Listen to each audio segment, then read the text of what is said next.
Annyeong, it's Mikey here, and guys, I have a new Switch video for you today, and this one is gonna be from Wuque Studio, their newest switches. So we have the tactile, we have a clicky, and we have a linear. So there's three different kinds. I'm gonna focus on one at a time instead of giving you all in one video because I don't think it's actually worth really making a video too long, just so you guys can really kind of compactly listen to one and then compare it. That way I'll do one at a time and you'll get three different videos, and each one too I'll try to add in the sound tests of the previous one so you guys can compare it in each video as well. But let's go straight into taking a look at the Switch, doing the sound test comparisons, and of course see what it's like. So let's go right into that, and please make sure to like and subscribe. So first of all, let's take a look at the Wuque Studio BigLucky Clicky Switch. Thank you again, Wuque Studio, for sending me out 3 new switches.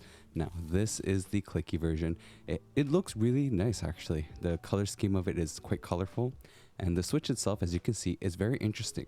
One thing I noticed right away is it kind of reminds me of how they did their new Lux switch for the magnetic one, and as you can see here, the build of it is like really built so that you get no stem wobble. I really think that they've been improving their switches to make it sure that, you know, the quality of the switches are good and you get no stem wobble. The BigLucky is a new series, so we're going to do like sound tests of all of them in different videos, and I'm going to compare this one to the Aqua one, which was my favorite clicky.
So we did the sound test of this Clicky switch, and what are my thoughts? Honestly, I haven't tried a lot of Clicky switches. All right, I've only tried the Kale and I've tried the Akko one, which I love the Akko one. This Clicky switch is not bad. It feels really smooth though. Like without having to do anything, it felt incredibly smooth. I really did like it.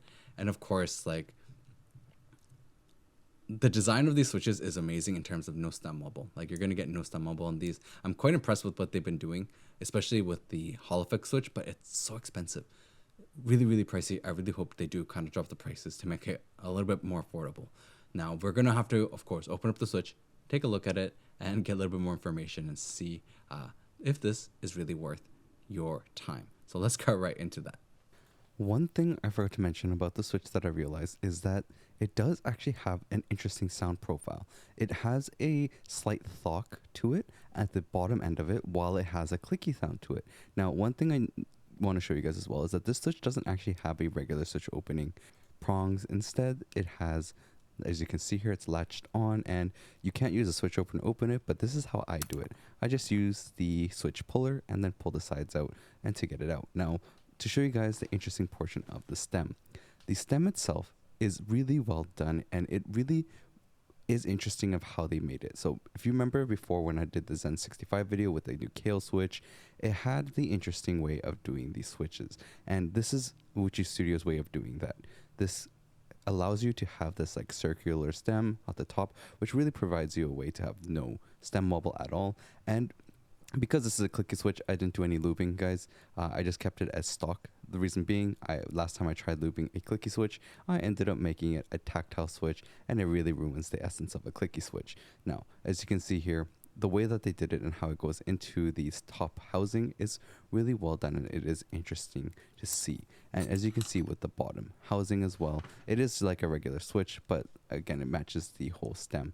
And honestly, the way that Kale did it was actually really more interesting, I find. But this is still well done in terms of Wuque Studio, because it really does make a switch with almost no stem wobble. And the spring here, because they didn't provide the actual length, I measured it at about 18 millimeters. So you're looking at an 18 millimeter single stage spring. It's not double or like long. It's actually just your regular 18 millimeter spring. So not too bad in terms of the switch itself. In terms of like the typing profile, it is a little bit heavier compared to say like the Akko one that I've tried before. And as you can see here, let me bring back the information of the switch for you guys. So this is the BigLucky. It's a clicky one. There's two other switches out there, a tactile and a linear, which I will be doing separately.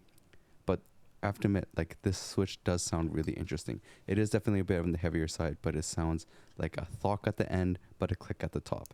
Now, as you can see here, doing the stem wobble test, you are getting no wiggling almost. Like, you'll have a little bit of movement, but it's not like you're getting to the point where you feel it when you're typing or you're holding down a key. This is really, really nice to have, right?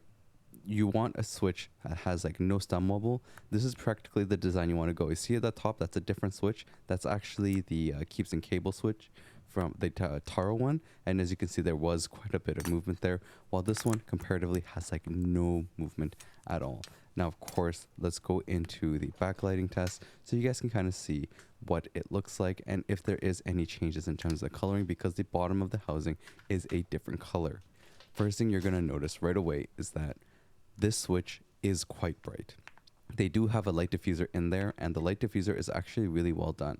One thing I will say is that I noticed that the lighting doesn't actually change in terms of the color due to the switch. So that is a huge bonus. A lot of times you'll have switches where the switch color can affect the lighting.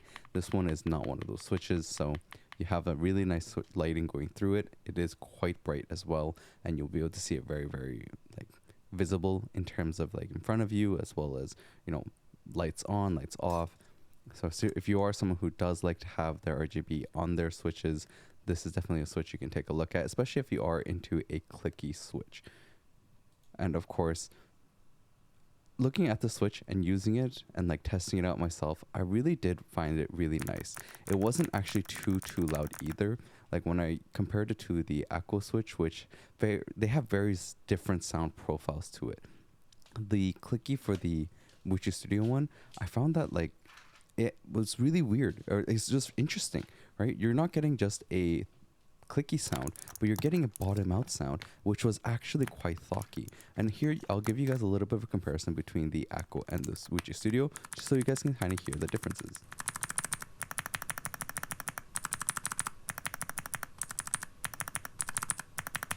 Both are really nice for a clicky switch. I liked the Echo one, and I'm not a person who likes quick clicky switches, but this Wuque Studio one was actually really nice to try as well. I think if you are looking for a clicky switch, you can check out both the Echo or the Wuque Studio one, but if you want a nice thock at the bottom, I think you should check this one out for sure. Hope you guys enjoyed the video. I hope you found it helpful. And of course, I'll come back with another one of these switches next week. And that way we can do a little bit of comparison and see, are these new Wuque Studio switches really worth grabbing? So I'll catch you guys next time. And please make sure to go catch one of the other videos.